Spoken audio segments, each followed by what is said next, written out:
Welcome back, mateys. We're here with Aurelio Voltaire, who's a touring musician with 12 albums under his belt so far, with themes ranging from Gothic, steampunk, pirate, and even Star Trek. Additionally, he's a comic book artist and creator of Oh My Goth, as well as an animator, a professor of the School of Visual Arts in New York City. And with all this, he still finds time to run the popular YouTube channel Gothic Homemaking, which updates weekly. Seriously, how do you do it? I don't know. Actually, that's not true. I have a TARDIS. Yes, I am the master of all time, space, and dimension. When I'm not channeling, I don't know. Maybe I'm just Doctor Strange. I'll tell you how I do it. It's very simple, actually. I do what I love. And because I do what I love, it doesn't feel like work. So unfortunately, for those who don't have the privilege to do what they love on a daily basis, you wake up, you go to work, and if you're there for 8 hours, those 8 hours feel like a lot of time to be there. We all know and I know that. because I've had jobs I didn't want to be doing. But when you do what you love, it just doesn't feel as much like work. So I work 18 hours a day. So the answer to the question is, the reason I'm able to get so much stuff accomplished is that I will work for 5 or 6 hours on a song, and then I will move to working on Gothic Homemaking. So I'll shoot a Gothic Homemaking video, and then after that maybe I'll switch to doing some art designs. And it feels like a palette refresher every time I move from one thing to the next thing. So it just keeps me motivated, it keeps me excited, and then ultimately it keeps me very prolific. Well, tell us a bit about your pirate album, To the Bottom of the Sea. Oh, one of the many albums that I had, hold on, from under my belt. Yes. I see what you did there. I don't think I'm wearing a belt. I'm wearing a sash. From under his sash. Yes. So, To the Bottom of the Sea came out in 2008. I had been on a record label called Project for many years before that. So this was my first self-released album. I don't think it was ever intentionally meant to be an album of sea shanties or pirate songs, but it kind of turned out that way. And we're grateful. Well, thank you. So, and I will say, another interesting thing about To the Bottom of the Sea is that I wrote all of these songs independent of each other. Songs like This Sea, or Tempest, or To the Bottom of the Sea, etc., etc. But when I started putting them together into a playlist, I realized that it sort of felt like a musical. So there's almost like a story arc that goes throughout the entire album, especially when I put songs together like This Ship's Going Down, and the very next song is called To the Bottom of the Sea. Oh. Totally not intentional. Happy coincidence. It is a happy coincidence, not for the people on the ship. Well. I mean, I think a lot of people describe it as kind of steampunky as well. The instrumentation is violins and cellos and accordions and drums, and so it does have kind of a sea shanty feel throughout. It really does. And I thoroughly enjoy it. I'm glad to hear that. And I love the unintentional storytelling aspect. That's amazing. It's an unintentional musical. That is great. I love musicals. Raise your hand if you love musicals. Nighttime sharpens, heightens each sensation. I'll leave it at that. I was hoping he'd keep going. I would love to do the whole song. You'll just have to come to my concert if you want to hear that one. Absolutely. So you have a few connections to the world of tabletop gaming. But what caught my eye was your promo character in Rum and Bones, Second Tide. How did that come to be? So I perform at a lot of conventions. And in fact, this year will be my 21st year in a row performing at Dragon Con. So since you were born, basically. Yes. Well, Wow. yeah. Yes, I was 1 year old when I played for the very first time. God, that's sad. I think I was already 30. Yeah, I think I was exactly 30 years old the first time I played Dragon That's Con. amazing. But, Dragon Con, or as we affectionately call it, Nerdy Gras, 80,000 people descend upon Atlanta, and a lot of these people are comic book creators and cosplayers and people who own video game companies and create video games.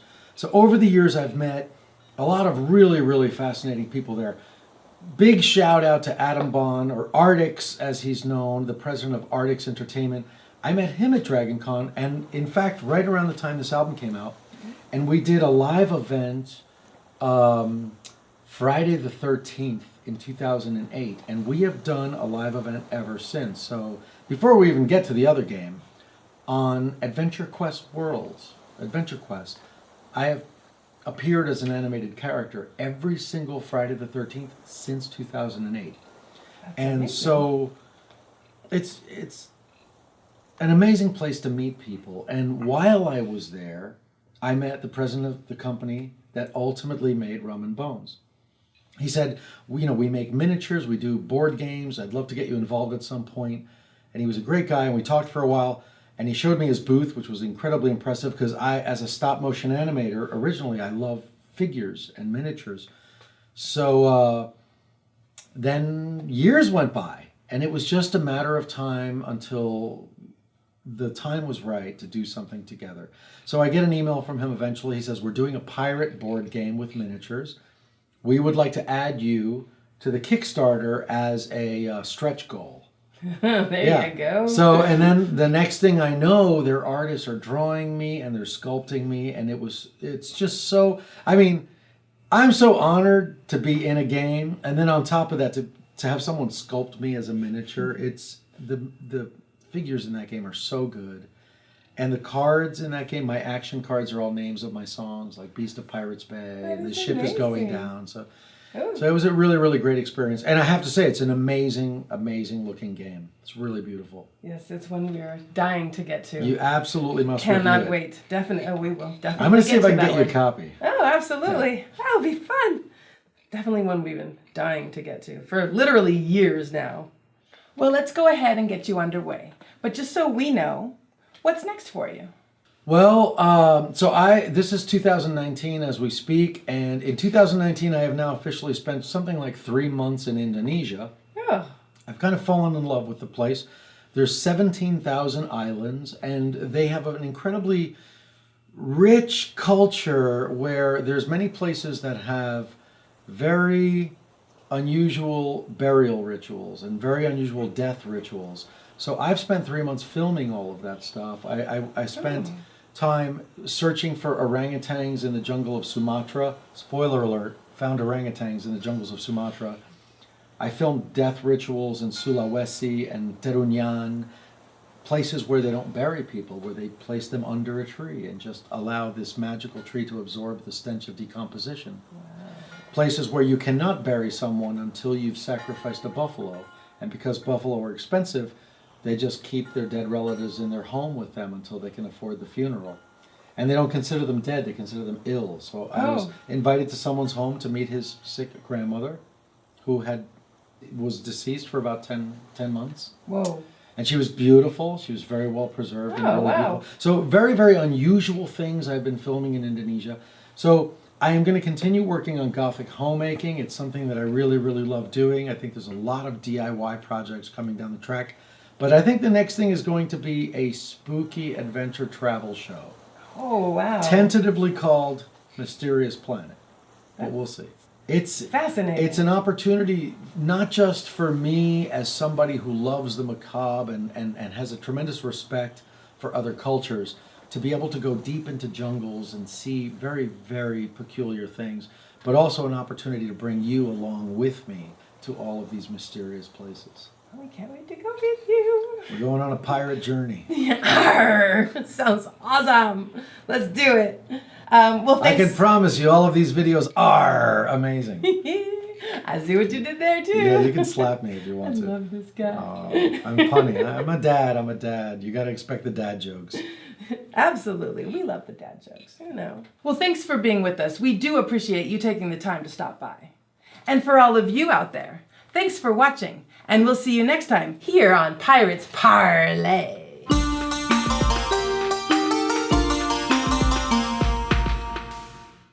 Baby shark do do do do do, baby shark do do do do, baby shark do do do do, baby shark. Mama shark do do do do, mama shark do do do do, mama shark do do do, mommy shark.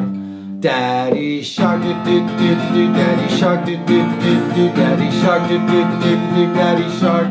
Grandma shark do do do do, grandma shark do do do do, grandma shark do do do do, grandma shark. Grandpa sharted. That's not how it goes. Crap, I sharded.